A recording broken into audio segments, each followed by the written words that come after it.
memulai pembelajaran, Ibu absen terlebih dahulu ya. Ariantika Baru Binti, Hadir, Bu. Novi Novani Sinaga, oke. Hanifah Mardia, Febri Nata,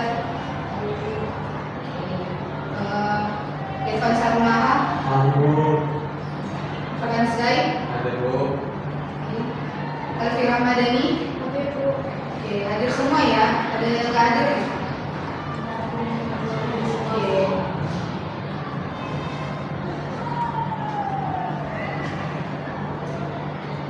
Juga di sini pada hari ini materi kita adalah tentang dasar-dasar algoritma.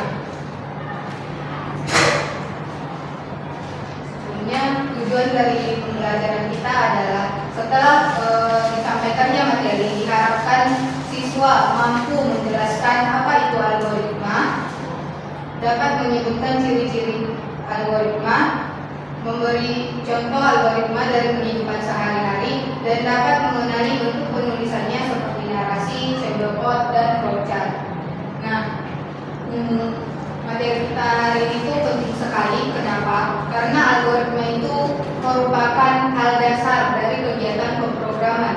Nah, sebelum kita itu belajar bahasa pemrograman seperti C++, Python, kita itu harus terlebih dahulu tahu bagaimana berpikir secara logis. Itulah inti dari algoritma. Nah, sebelumnya sudah ada yang tahu belum apa sih algoritma itu? Belum ya, oke. Nah, algoritma adalah urutan langkah-langkah logis yang disusun secara sistematis untuk menyelesaikan suatu masalah atau permasalahan. Nah, setiap langkah itu harus jelas, berurutan, dan dapat dijalankan. Apa sih ciri-ciri algoritma yang baik itu? Yang pertama, jelas dan terstruktur. Nah, langkah-langkahnya itu harus mudah dipahami dan tidak membingungkan. Yang kedua, memiliki awal dan akhir yang pasti. Nah, langkah-langkahnya itu kita harus tahu kapan dimulai dan kapan selesainya. Yang ketiga itu langkah-langkah terbatas. Jadi langkah-langkah itu terbatas biar dia tidak berputar-putar. Nah, yang keempat itu dapat dijalankan secara sistematis. Dan yang kelima itu memberikan hasil yang benar. Kenapa? Karena tujuan dari algoritma itu kan adalah untuk mendapatkan hasil yang tepat dan juga jelas. Nah, supaya lebih jelas lagi, kita masuk ke contoh algoritma sederhana dalam kehidupan sehari-hari. Tentunya tidak asing lagi kan, dengan membuat mie instan. Nah, yang pertama itu siapkan panci dan air. Kedua, rebus air hingga mendidih. Ketiga, masukkan mie dan bumbu. Keempat, aduk hingga matang. Kelima, angkat dan sajikan. Nah, sebelumnya di sini sudah ada nggak ya yang pernah gagal atau rasa mie itu kurang enak? Ada nggak ya teman-teman? Kira-kira kenapa coba dia bisa gagal atau rasanya itu kurang enak? Ada yang tahu? Sebanyak air. Ya. Apakah ini? Ya, benar sekali. Karena langkah-langkahnya itu tidak sesuai atau tidak berurutan, makanya dia hasilnya pun tidak tepat. Nah, sama halnya dalam komputer. Program bisa dijalankan dengan benar karena langkah-langkah atau urutannya itu disusun secara logis dan sistematis. Oke, next. Algoritma bisa ditulis dalam berbagai bentuk. Yang pertama itu deskriptif atau narasi, ditulis dengan kalimat biasa. Yang kedua, pseudocode. Nah, pseudocode ini dapat ditulis seperti kode sederhana masih menggunakan bahasa manusia. Yang ketiga itu flowchart. Nah, ini tuh ditulis dalam bentuk diagram alur. Langsung saja contohnya seperti ini. Nah, di sini itu terdapat simbol terminator atau simbol oval ya. Simbol ini itu menandakan dimulainya dan berakhirnya suatu flowchart. Nah, yang kedua itu simbol panah. Nah, simbol ini itu digunakan untuk menunjukkan urutan atau langkah dari flowchart yang berikutnya. Nah, yang ketiga itu simbol persegi panjang. Nah, simbol ini itu digunakan untuk menunjukkan proses atau langkah-langkah yang harus diproses. Seperti ini kan, siapkan air, rebus air hingga mendidih, masukkan mie hingga matang, angkat dan sajikan. Itu kan menunjuk bagaimana proses yang sedang berlangsung.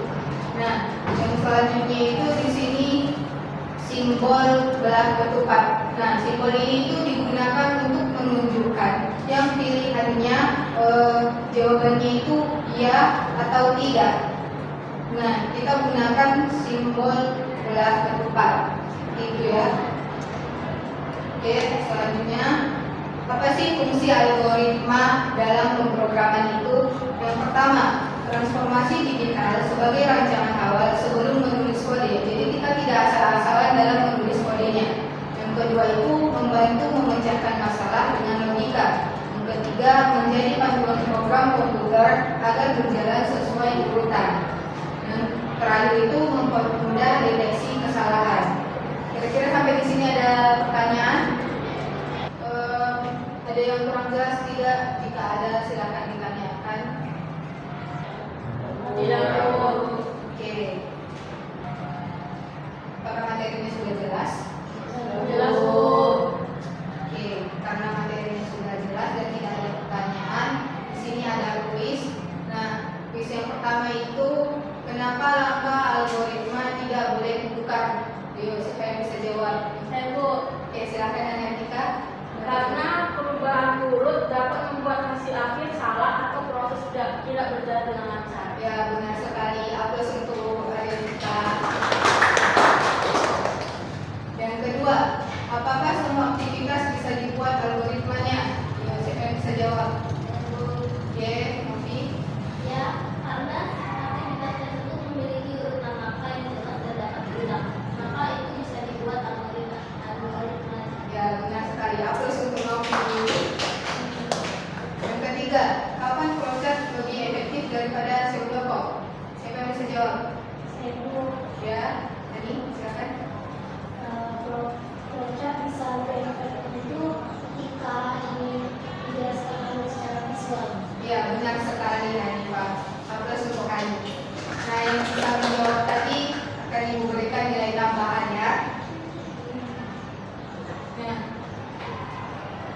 jadi kesimpulan dari materi kita pada hari ini itu adalah algoritma merupakan langkah-langkah logis untuk menyelesaikan masalah secara teratur.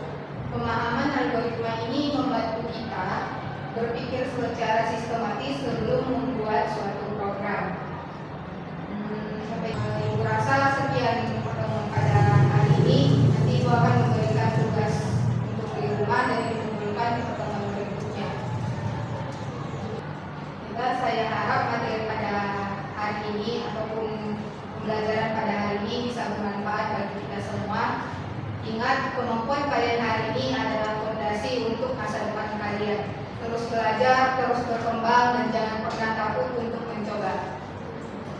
Saya rasa cukup sekian materi untuk hari ini. Untuk mengakhiri kelas kita pada pagi hari ini, silakan Hanifah pimpin doanya.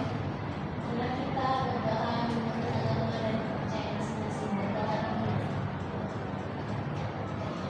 Berdoa masing-masing. Oke, baik. Sampai jumpa di pertemuan berikutnya. Ibu akhiri dengan salam. Wassalamualaikum warahmatullahi wabarakatuh.